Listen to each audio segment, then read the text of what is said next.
quando a minha mãe me deu um beijo, foi a última vez que eu vi minha mãe, porque no dia seguinte o meu pai assassinou a minha mãe. Irmãos, esse pastor teve a infelicidade de ver o próprio pai matando a sua mãe, e ele ainda teve a graça de Deus de ter que perdoar o próprio pai. E depois que ele perdoou, veja o que aconteceu. Essa minha irmã, eu estava brincando de bola com a minha irmã, mas não era essa bola aqui não, era um ursinho de pelúcia que havia sobrado ali, cabeça do ursinho de pelúcia. E estávamos brincando de bola ali, conversando e brincando. Eu tinha 12 anos, a minha irmã tinha 6 anos, e de repente eu, como criança e adolescente, comecei a ouvir um barulho na sala. Meu pai e minha mãe estavam discutindo. Fui então em direção à sala e perguntei: mãe, o que está acontecendo? O que vocês estão brigando? A minha mãe disse assim: não interessa, é coisa de adulto. Os pais fazem assim conosco, né? Com as crianças. Eu então disse para minha mãe: mas eu quero saber, eu sou filho de vocês. A minha mãe disse assim: você quer saber, filho? Então vem aqui. Vem aqui. Sente. Filho, a partir de hoje, o teu pai não vai mais morar conosco. O seu pai está nos traindo e eu não suporto mais as traições dele. A partir de hoje, o seu pai vai embora. Vai embora. Eu fiquei completamente triste. Chorei. E briguei com a minha mãe, mas eu nunca levantei o dedo para minha mãe, porque minha mãe era muito rígida, muito correta, e ela me ensinou muita coisa. Então eu fiquei tão indignado com a situação, que eu não parei para pensar. E então eu falei para minha mãe: mãe, eu estou muito triste com a senhora, eu te odeio. Virei as costas para minha mãe e saí correndo. Que triste, né? Saí correndo, fechei a porta, bati e fui dormir, chorando. Passou ali algumas horas, a minha mãe então foi no quarto. E eu fingi que estava dormindo. Minha mãe então se ajoelhou e disse: filho, a mamãe ama muito você. Entende uma coisa, filho, quem está sendo traído aqui não é somente a mãe, mas também você e a sua irmãzinha. Entende que eu estou fazendo o melhor para você. E então eu fingi que estava dormindo ainda. A minha mãe tinha um costume que eu não gostava, que era beijar na boca. Se eu ia jogar bola, vem aqui, dá um selinho e me beijava na boca. E eu esperava ela virar, né, para eu limpar, que eu tinha nojo. E minha mãe naquela noite, ela fez justamente isso comigo. Fingi que estava dormindo, ela virou o meu rosto e me deu um beijo. E eu não gostei. Então ela saiu. E o que aconteceu? No dia seguinte, na verdade naquele momento, quando a minha mãe me deu um beijo, foi a última vez que eu vi minha mãe. Porque no dia seguinte o meu pai assassinou a minha mãe. Deu 5 tiros na minha mãe, no trabalho dela. Eu não tive mais a oportunidade de dizer para minha mãe que eu amava ela. Foi o último momento que eu tive naquele momento, naquela situação. Não tive mais a oportunidade de dizer para minha mãe: mãe, não importa as circunstâncias da vida, eu amo você. Mas eu não disse isso para ela. Jovens, adultos e crianças, valorizem os pais de vocês, porque pode ser que o amanhã não venha. Eu não tive essa oportunidade. Quão bom se eu tivesse. Eu sei que terei essa oportunidade, porque em breve a minha mãe vai ressuscitar dentre os mortos, e Jesus então reunirá a família, e todos irão louvar ao Senhor Deus nos céus e adorar a única solução para nós. Minha mãe faleceu com 32 anos de idade. Quando o caixão chegou, eu fiquei tão desesperado que eu me joguei em cima do caixão, beijava a minha mãe na boca sem parar, e as pessoas constrangidas me tiraram dali com força, e eu gritando, dizendo: eu não quero, e ninguém entendia o meu sofrimento, a minha dor, porque eu precisava pedir perdão para minha mãe, mas ela não ouvia mais. E então sofremos. Eu com 12 anos de idade, a minha irmã com 6 anos de idade. Moramos um tempo com meus tios, depois a gente foi morar com os nossos avós. Muito sofrimento para colocar o meu pai na cadeia.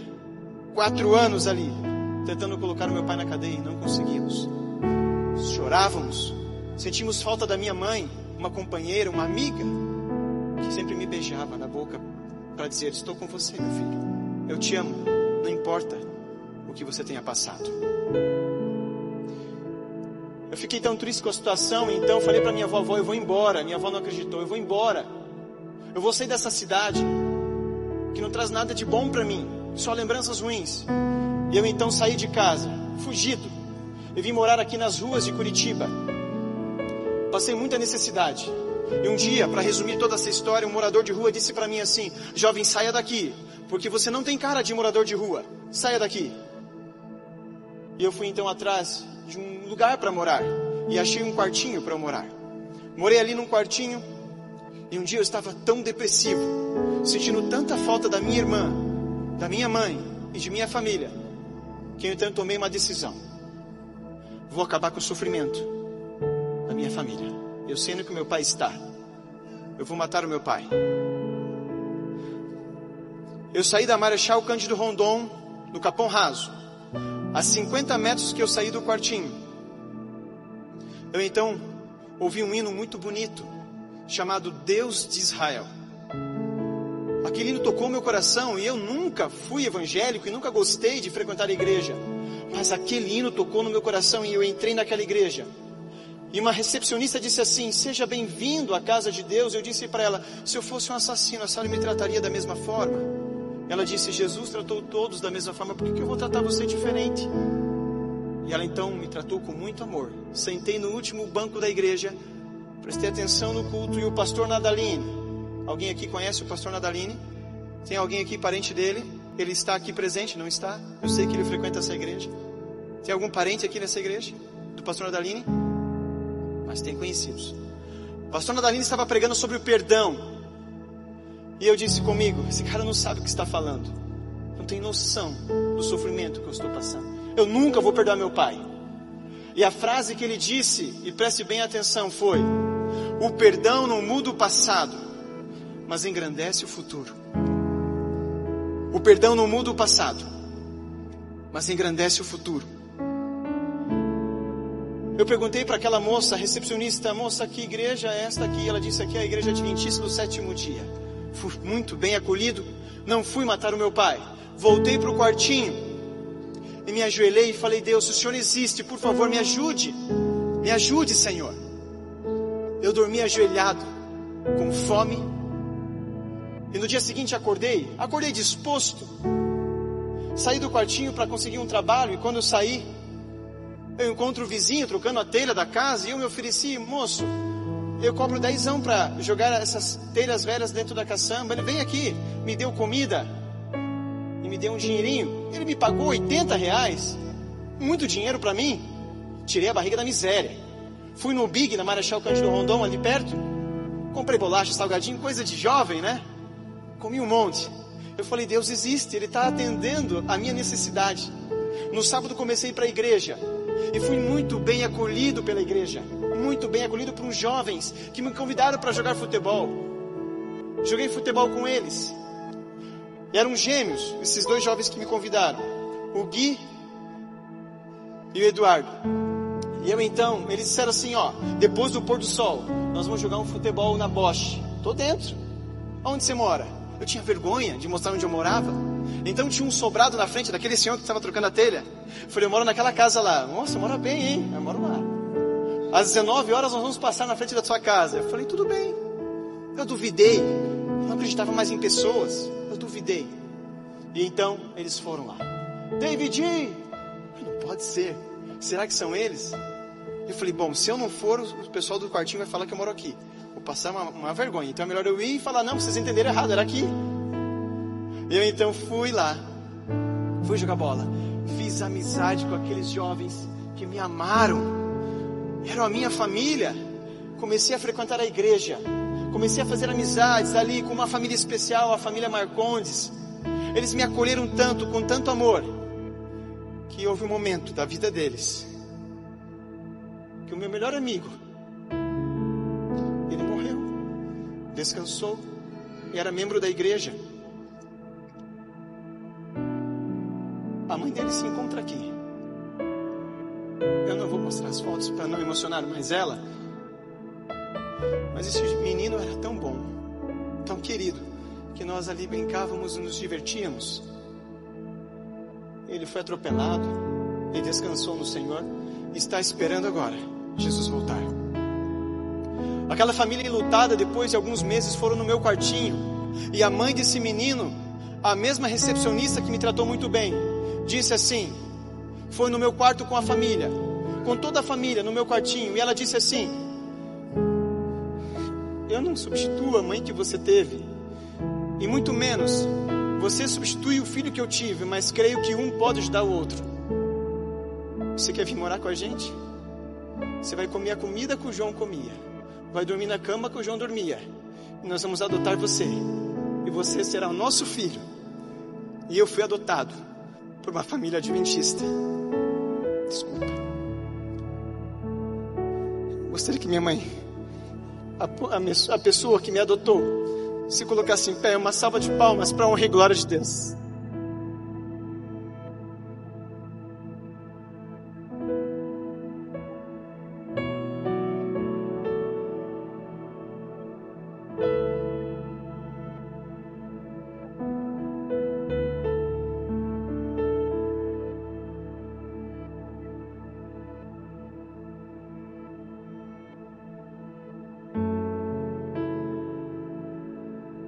Ela não esperava que o filho dela, adotivo, seria um pastor.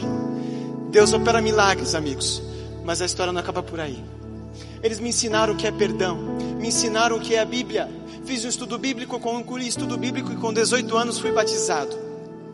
E ao ser batizado pelo pastor Nadaline, e ele não sabe dessa história, possivelmente ele vai assistir. Amigos, com 19 eu noivei, com 20 eu casei. Com 22 anos a minha filha nasceu, e minha esposa disse: amor, você precisa resolver um problema, você precisa. Depois de 10 anos da morte da minha mãe, eu precisava perdoar o meu pai. E então, a minha esposa teve iniciativa de ligar para a assistente social do Piraquara, e depois de 10 anos, eu poder visitar o meu pai e perdoar o meu pai. A minha esposa ligou e a assistente social disse assim: olha, moça, o Sérgio Luiz dos Santos está preso aqui e nunca recebeu visita de ninguém. O filho dele vai visitar ele?